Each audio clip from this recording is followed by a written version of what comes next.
साथियों नमस्कार। पटना बिहार से मैं अमिताभ कुमार दास, आईपीएस 94 बैच, और आप देख रहे हैं मेरा अपना यूट्यूब चैनल दास बोले बिंदास। क्योंकि जब बुज़दिलों ने मुंह में दही जमा लिया हो तो दास का बिंदास बोलना जरूरी हो जाता है। साथियों, खबर आ रही है कि जेएनयू यानी जवाहरलाल नेहरू यूनिवर्सिटी लाले लाल हो गया है, और इस खुशी में आज मैंने भी ये लाल शर्ट पहन रखी है। आज का वीडियो आखिर तक दिल थाम कर देखिए। कहानी शुरू से शुरू करते हैं। जेएनयू का मतलब है जवाहरलाल नेहरू यूनिवर्सिटी। इसकी बुनियाद सन 1969 में डाली गई थी, जिस साल गांधी जी का शताब्दी वर्ष था। और एक प्रोफेसर मुनीस रजा थे, उन्होंने जेएनयू की बुनियाद में एक बहुत बड़ा रोल निभाया था। जेएनयू जो है वो हिंदुस्तान के बेहतरीन विश्वविद्यालयों में, बेस्ट यूनिवर्सिटीज में से एक माना जाता है। और वो इतना ज़्यादा पॉपुलर है, उसकी मकबूलियत इतनी ज़्यादा है कि दुनिया भर के कोने कोने से वहाँ आके लड़के लड़कियां पढ़ते हैं। इसे मैं आपको याद दिला दूं, मेरे एक बचपन का दोस्त है अजय प्रसाद, स्कूल में हम लोग साथ साथ पढ़ते थे। अजय प्रसाद ने आईए करने के बाद, इंटरमीडिएट करने के बाद जेएनयू का रुख कर लिया, और जेएनयू में जाके उसने पोर्चुगीज लैंग्वेज की पढ़ाई की, पुर्तगाली जबान की पढ़ाई की। और आजकल अजय प्रसाद जामिया मिलिया इस्लामिया में पोर्चुगीज भाषा पढ़ाता है। तो जेएनयू के बहुत सारे किस्से मैंने उससे सुने हैं, और जेएनयू की एक, आप समझिए, एक अलग दुनिया है। जेएनयू में कुल मिला के 17-18 हॉस्टल हैं। उन हॉस्टलों के नाम पहाड़ों के नाम पर, नदियों के नाम पर रखे गए हैं। कोई साबरमती हॉस्टल है, कोई पेरियार हॉस्टल है, कोई ब्रह्मपुत्र हॉस्टल है, कोई आपको गंगा के नाम पर है। अलग अलग नदियों के नाम पर वो हॉस्टल हैं।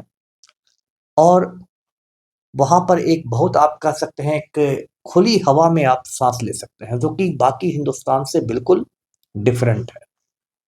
बाकी जो हिंदुस्तान है उसमें आज भी घना अंधेरा छाया हुआ है। समाज जो है बहुत कंजर्वेटिव है, तकियानुस है, रूढ़िग्रस्त है। हिंदुस्तान के लोग भले ही 21वीं सदी में रहते हों, लेकिन दिमागी तौर पर ज़्यादातर हिंदुस्तानी 13वीं सदी से आगे नहीं बढ़ सके हैं। लेकिन जेएनयू का मिजाज बिल्कुल जुदा है। वहाँ लड़के लड़कियाँ खुलकर मिलते हैं, साथ साथ स्टडी करते हैं, साथ साथ मोहब्बत भी करते हैं। और बहुत प्रगतिशील सोच है उनकी, बहुत तरक्की पसंद सोच है उनकी। और जेएनयू में एक गंगा ढाबा भी है, जो गंगा ढाबा वहाँ बहुत पॉपुलर है, क्योंकि वहाँ बहुत सस्ते में चाय मिल जाती है, बहुत सस्ते में नाश्ता मिल जाता है। और गंगा ढाबा की खासियत यह है कि वो एकदम आधी रात में भी खुला रहता है। वहाँ 2 बजे रात में भी जाके आप चाय पी सकते हैं। तो इस तरह जेएनयू के बहुत सारे किस्से हैं। जेएनयू के साथ एक रमाशंकर यादव विद्रोही का नाम जुड़ा हुआ है। वो यूपी के एक छोटे से कस्बे से आए थे जेएनयू में पढ़ने के लिए। उन्होंने किसी आंदोलन में हिस्सा लिया तो उनको जेएनयू से रस्टिकेट कर दिया गया, यानी निकाल दिया गया। लेकिन रमाशंकर यादव विद्रोही को इतनी मोहब्बत हो गई थी जेएनयू से कि जिंदगी भर वो जेएनयू में ही रह गए। कभी इस बेंच पर सोते थे, कभी उस बेंच पर, कभी गंगा ढाबा में सोते थे, और गंगा ढाबा पर अपनी कविताएं भी सुनाते थे लोगों को। उन पर मैं कभी अलग से वीडियो बनाऊंगा। अब साथियों, ये जो जेएनयू है, ये लेफ्ट का, यानी जो बाएं बाजू की जमात होती है, वामपंथी दल जो होते हैं, लेफ्ट का ये गढ़ माना जाता है। यहाँ कम्युनिस्ट पार्टियों के छात्र संगठन बहुत मजबूत है, और इसी वजह से जेएनयू जो है वो हमेशा संघियों के निशाने पर रहा है। यानी कि जो संघी होते हैं, आरएसएस, बीजेपी, विश्व हिंदू परिषद, अखिल भारतीय विद्यार्थी परिषद, बजरंग दल, ये जो संघ परिवार है, हमेशा इसके आंख की किरकिरी बना रहता है जेएनयू।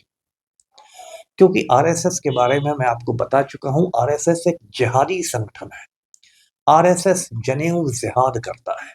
जनेऊ जिहाद का मतलब होता है कि हिंदू धर्म के नाम पर, सनातन धर्म के नाम पर ब्राह्मणों का वर्चस्व कायम करना, ब्राह्मणों का दबदबा कायम करना, उसी को जनेऊ जिहाद कहते हैं। तो आरएसएस एक जिहादी संगठन है। वो मुसलमानों के प्रति नफरत रखता है, दलित बहुजनों के प्रति नफरत रखता है, संविधान को खत्म करके मनुस्मृति लाना चाहता है, पूरे हिंदुस्तान को समझिए एक अंधेरी सुरंग में धकेलना चाहता है। तो 2014 में जब नालायक नरेंद्र मोदी भारत का प्रधानमंत्री बना, हिंदुस्तान का वजीर आजम बना, तो उसके एजेंडा पर ऊंचा पर यह था कि जेएनयू को बर्बाद करना है। इसके लिए क्या किया गया कि उस समय जेएनयू स्टूडेंट्स यूनियन के अध्यक्ष थे कन्हैया कुमार, जो बिहार के ही रहने वाले हैं, बेगूसराय के बीहट के। तो कन्हैया कुमार को एक झूठे मुकदमे में फंसाकर तिहाड़ जेल भेज दिया गया। और बहुत सारी बातें गोदी मीडिया जो है, जिसमें मोदी के दलाल टीवी चैनल्स होते हैं, उन्होंने कन्हैया कुमार के बारे में बहुत सारी उल्टी सीधी बातें फैलाई कि ये टुकड़े टुकड़े गैंग चलाता है, हिंदुस्तान के टुकड़े करना चाहता है, आजादी की बात करता है, वगैरह वगैरह। जबकि कन्हैया कुमार ने आजादी की बात की थी, लेकिन वो आजादी भूखमरी से आजादी थी, विषमता से आजादी थी, अशिक्षा से आजादी थी, अन्याय से आजादी थी, ऊंच नीच से आजादी थी। उस आजादी का समर्थन कोई भी सही सोच वाला आदमी करेगा। बाद में कन्हैया कुमार को जमानत मिल गई। कन्हैया कुमार पहले सीपीआई में थे, कम्युनिस्ट पार्टी में थे, बाद में वो कांग्रेस में आ गए। और आज की तारीख में डॉक्टर कन्हैया कुमार राहुल गांधी के बहुत करीबी लोगों में से माने जाते हैं। राहुल गांधी ने जो भारत जोड़ो यात्रा की थी, उसमें कन्हैया कुमार शुरू से लेकर आखिर तक उनके साथ थे। जेएनयू के एक और पूर्व अध्यक्ष हैं छात्र संघ के धनंजय कुमार, जो इस बार बिहार विधानसभा चुनाव में थोड़े सुरक्षित सीट से लड़ रहे हैं। उस पर मैंने एक अलग से वीडियो हाल में बनाया था।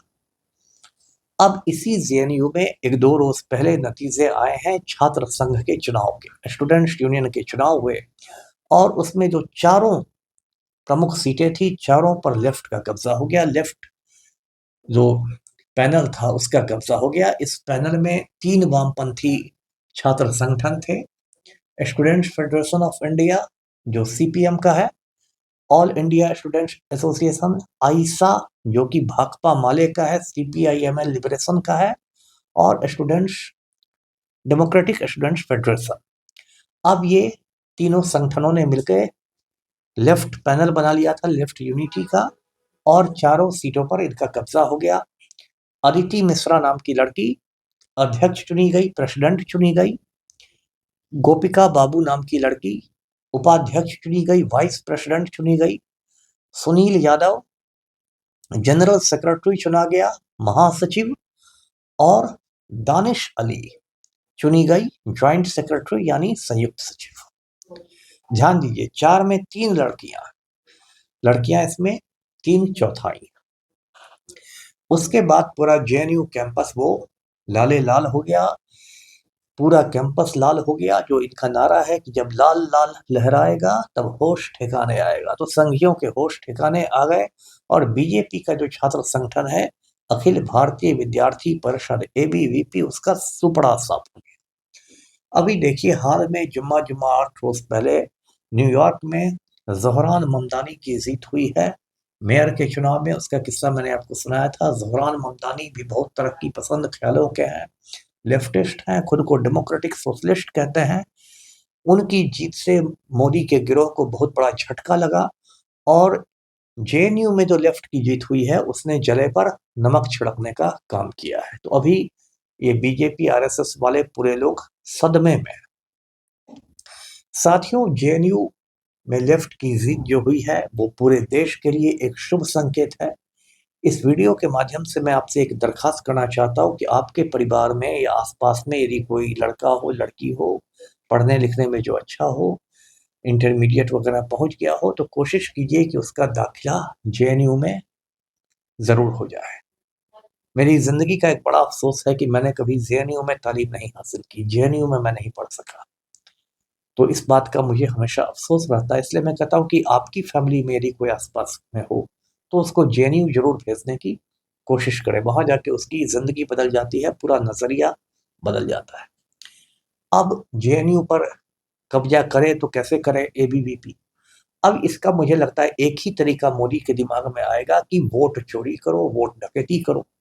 और हो सकता है अगला चुनाव जो जेएनयू में हो वो ज्ञानेश कुमार की देखरेख में हो, जो कि वोट चोरी का मास्टर है।